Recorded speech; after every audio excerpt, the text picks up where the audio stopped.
IIFL finance का 2000 करोड़ रुपए का एनसीडी इशू 9% तक सालाना रिटर्न। देश की प्रमुख NBFC company IIFL finance limited ने 9% तक वार्षिक रिटर्न देने वाले redeemable non convertible debenture NCD का पब्लिक इशू जारी किया है। ये इशू 17 फरवरी 2026 से खुलेगा और 4 मार्च 2026 तक उपलब्ध रहेगा। इशू का बेस साइज 500 करोड़ रुपए है, जिसमें 1500 करोड़ रुपए तक के ग्रीन शू विकल्प के साथ कुल आकार 2000 करोड़ रुपए तक हो सकता है। एनसीडी 24, 36 और 60 महीनों की अवधि के लिए उपलब्ध होंगी। ब्याज भुगतान मासिक, वार्षिक या परिपक्वता पर लिया जा सकता है। इस इशू को क्रिसिल ए स्टेबल और ब्रिकवाक ए प्लस स्टेबल रेटिंग प्राप्त है। प्रत्येक एनसीडी का फेस वैल्यू 1000 रुपए है और न्यूनतम निवेश 10,000 रुपए रखा गया है। कंपनी के अनुसार इस फंड का उपयोग व्यवसाय विस्तार और पूंजी सुदृढ़ीकरण के लिए किया जाएगा। 31 दिसंबर 2025 तक कंपनी का कंसोलिडेटेड AUM 98 करोड़ 336 लाख रुपए रहा। वित्त वर्ष 2026 की तीसरी तिमाही कंपनी में 501.3 करोड़ रुपए का लाभ दर्ज किया। एनसीडी बीएसए और एनएसई पर सूचीबद्ध किए जाएंगे तथा आवंटन पहले आओ पहले पाओ के आधार पर होगा।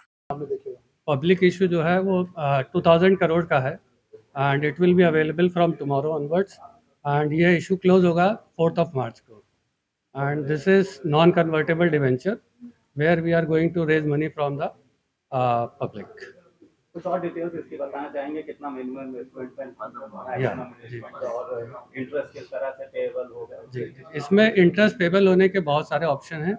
क्लाइंट चाहे तो मंथली इंटरेस्ट ले सकता है, चाहे तो एनुअल इंटरेस्ट ले सकता है और इफ़ यू विश तो वो जो है क्यूमुलेटिव इंटरेस्ट भी ले सकता है। इंटरेस्ट स्टार्ट हो रहा है 8.37 से जो जाता है 9% तक based on the tenure of the investment.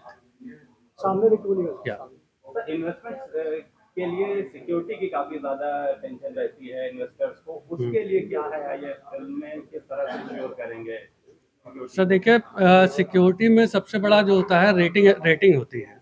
इसमें क्रिसिल ने हमको AA+ की रेटिंग दी है which is a very decent rating for NCD and इस रेटिंग का पर्पज़ ये होता है कि आपका पैसा कितना सिक्योर है लेंडर के पास जिसको आपने एनसीडी इशू कर रहा है।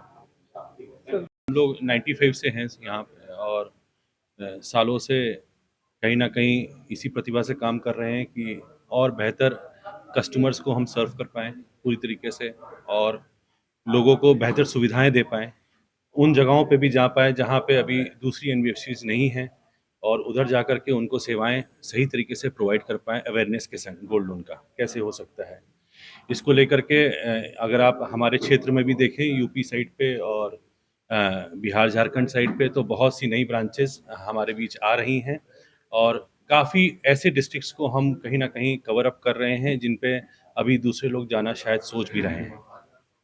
बात रही डिजिटाइजेशन की, बात रही एआई की, तो हम लोग एनबीएफसीज में देखे जाएं तो सबसे बेहतर हैं इन चीज़ों में और हमारे वहाँ कस्टमर सर्विस को प्राइम इम्पोर्टेंस दी जाती है। हमारे लिए सबसे इम्पोर्टेंट कस्टमर है और कहीं ना कहीं उसको लेकर के हम बहुत अपने अंदर गंभीरता रखते हैं, सीरियसनेस रखते हैं।